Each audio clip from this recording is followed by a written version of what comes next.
Love Shorts. Love Shorts.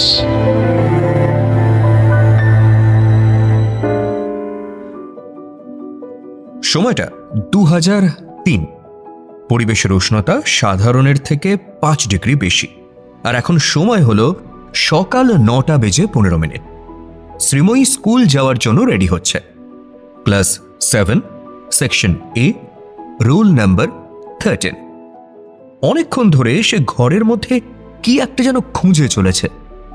ওর মা সেঁজুতি দেবী খাবার টেবিলে খাবার নিয়ে বসে আছেন। মামুন, মামুন, আরে খাবারটা ঠান্ডা হয়ে যাচ্ছে তো, আর কতক্ষণ বসে থাকবো বলো তো? যাচ্ছি মা। আর যাচ্ছি, কতক্ষণ ধরেই একই কথা শুনে যাচ্ছি। আরে বাবা, কি খুঁজে চলেছিস তখন থেকে? পেয়েছি পেয়েছি। ঝড়ের গতিতে এসে ব্যাগটা শব্দ করে নামিয়ে রেখে চেয়ারে বসে পড়ে শ্রীময়ী। সেঁজুতি দ্রুত খাবার খাইয়ে দিতে থাকে। এই যে এভাবে খেলে কিন্তু এবার শরীরটা সত্যি সত্যি খারাপ হবে। কি বলছি, শরীরটা খারাপ হবে। মা আসছি। সাইকেল চালিয়ে বেশ দ্রুত গতিতে যেতে যেতে মাথায় টিচার্স ডের প্ল্যান করতে করতে একটু অন্যমনস্ক হয়ে গেছিল সে।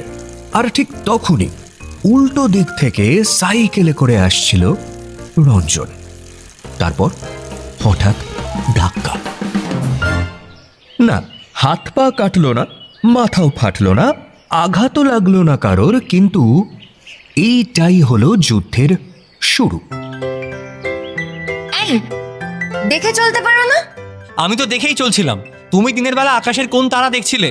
কি? নিজের দোষ থাকতে অন্যের গায়ে দোষ চাপানো? পাশের দোকান থেকে কিছু লোক এসে এই যুদ্ধ থামানো সম্ভব হয়েছিল, কিন্তু এই যুদ্ধ যে বেশ সুদূর প্রসারী সেটা তাদের জানা ছিল না। এরপর এই যুদ্ধ চলে বিভিন্ন জায়গায়, কখনো রাস্তার মোড়ে, কখনো বিরিয়ানির দোকানে, কিংবা রথের মেলায় নাগরদোলা চড়তে গিয়ে। শুরু হয় চিঠির যুদ্ধ। শ্রীময়ী চিঠিতে লেখে, দেখো ভাইটু, তোমাকে চিঠি দেওয়ার কোনো ইচ্ছে আমার নেই। তুমি এটাকে প্রেমপত্র ভেবে আবার গদগদ হয়ে যেও না। প্রথম দিন থেকেই বুঝেছি তুমি একটা নির্বোধ ছেলে। মেয়েদের সাথে কিভাবে কথা বলতে হয় সেটাও জানো না, আবার অন্যের ওপর দোষ দাও। আমার ত্রিসীমানায় তোমায় যেন না দেখি। তোমাকে দেখলেই আমার রাগ হয়, তাই চিঠিটা বন্ধুর হাত দিয়ে পাঠাচ্ছি। রঞ্জন চিঠিতে লেখে, দেখো বন্টি, তোমার মতো চিকা গলায় ঝগড়া করা খিটখিটে মেয়ের কাছ থেকে আমি প্রেমপত্র আশাও করি না। সেদিন দোষটা আমার ঘাড়ে চাপিয়ে দেওয়ার চেষ্টাটা প্রথম থেকেই আমি দেখেছি। তুমি যে আকাশে কি খুঁজছিলে সেটা তুমিই জানো। নেহাত আমার ব্রেকটা সঠিক জায়গায় লাগেনি, না হলে ধাক্কাটা লাগতো না। আর তোমার সাথে দেখা হোক আমি সেটা চাইও না। আমিও বন্ধুকে দিয়ে চিঠি পাঠালাম। তোমার থেকে আর চিঠি না পেলে আরো খুশি হব। যুদ্ধ জারি ছিল, তবে ঠান্ডা যুদ্ধ। ক্লাস 8-এ পড়তে গোপা ম্যামের অঙ্কের কোচিংয়ে প্রথম দিন একে অপরের মুখোমুখি হয়ে আবার শুরু। সাইকেলের টায়ার পাংচার করে দিচ্ছে, ইচ্ছে করে বসার জায়গায় শুঁয়োপোকা ছেড়ে দিচ্ছে। এই যুদ্ধ বারে বই কমে না। ওরা পণ করেছিল একে অপরের মুখ দেখবে না। তারপর আবার ক্লাস 11-এ দেখা। ব্যাস, এবার হলো সৌগত স্যারের ইংলিশ কোচিংয়ে। আবার শুরু চিঠির যুদ্ধ। হ্যাঁ, তবে এই চিঠিগুলোর দৈর্ঘ্য সময়ের সাথে সাথে বেড়ে গেছে। শব্দে, বাক্যে অনেক পরিবর্তন এসেছে। আর তারপর কেটে গেছে প্রায় 15টা বছর। এখন এই যুদ্ধ শুধু আর চিঠিতে আটকে নেই। ক্লাস 7-এর সেই যুদ্ধটা কোনো এক হলুদ বিকেলে বন্ধুত্বে পরিণত হয়েছে। আরও কিছু সময় পর কোনো এক বসন্তে এই পঞ্চম মহাযুদ্ধের মৈত্রী চুক্তি স্বাক্ষরিত হয়েছে। ওদের বাসস্থান এখন এক, এমনকি কর্মক্ষেত্র। দুজনে মিলে ওদের বাড়ির একতলায় বেশ বড় সড়ো একটা কোচিং সেন্টার চালায়। আর হ্যাঁ, রঞ্জন পড়ায় ইংরেজি আর শ্রীময়ী অঙ্ক। তবু যুদ্ধ এখনো চলছে। সেটা পুরো থামেনি। ইস, সে এক্সপেরিমেন্টাল খাবার।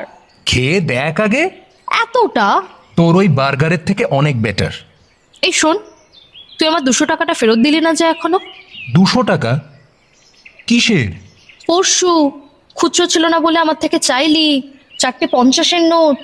বাবা, তুই ওই 200 টাকাও ফেরত নিবি? কেন নেব না রে?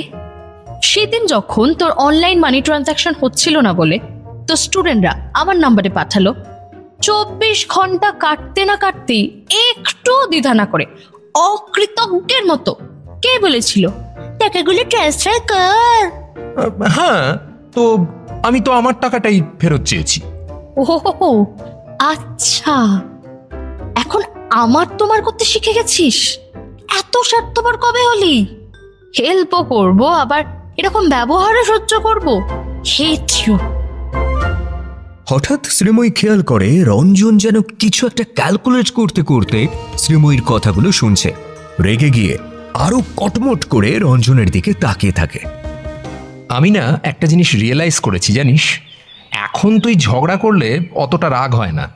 যখন শত্রুতা করতিস, মানে ছোটবেলায়, তখন কি চিকা গলায় ঝগড়া করতিস, বাপ রে বাপ, উফ, পুরো সূচের মতো বিত্ত, 1 কিলোমিটার দূর থেকেও তীরের মতো এসে কানে লাগতো। কিন্তু তুই বড় হওয়ার পর তোর ভয়েসটা এখন একটু ম্যাচিওর হয়ে গেছে আর কি।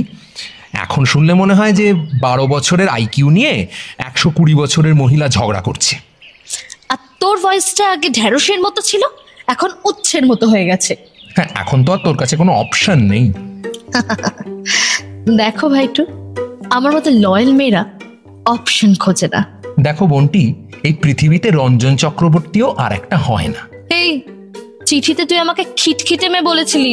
আমার মতো বুদ্ধিমান ছেলেকে তুই নির্বোধ বলেছিলি। এটা কেমন প্রেম বলুন তো? ওদের এই ঝগড়ার শেষ কোথায় হয় সেটা জানতে একদিন ভাবছি ওদের বাড়ি গিয়ে হাজির হব। এই আপনিও কি যাবেন নাকি আমার সঙ্গে? তাহলে চটপট করে ঠিকানাটা নোট করে ফেলুন তো। হ্যাঁ, 46B মুখার্জিপাড়া স্ট্রিট, কলকাতা 19।